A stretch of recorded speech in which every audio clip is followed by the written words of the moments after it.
Hi guys, welcome to my YouTube channel Apoorva's world. ఈరోజు video ఏంటంటే గోధుమ పిండితో దోశ ఎలా చేసుకోవాలో చెప్తా. ట్రై చేయండి. ట్రై చేసి కామెంట్ బాక్స్లో చెప్పండి ఎలా వచ్చిందో.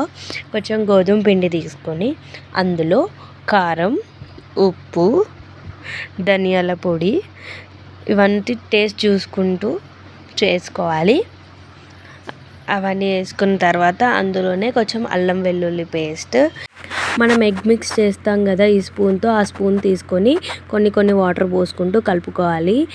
ఉండలు కట్టకుండా కలుపుకోవాలి. వాటర్ పోసుకుంటూ మంచిగా దోశ పిండిలాగా మిక్స్ చేసుకొని తర్వాత పొయ్యి పైన ప్యాన్ పెట్టుకొని దానికి కొంచెం ఆయిల్ అప్లై చేసి స్పూన్తో ఇలా పోసుకోవాలి. ఇట్లా స్పూన్ని అక్కడ పెట్టి ఇట్లా ఇట్లా అనొద్దు, దాన్ని టచ్ చేయొద్దు. టచ్ చేస్తే అంతా అంటుకుంటుంది, గోధుమ పిండి కదా.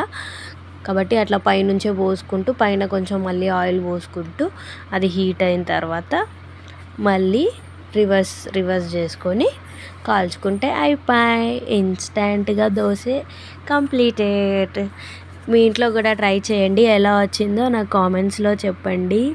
Like, share and subscribe.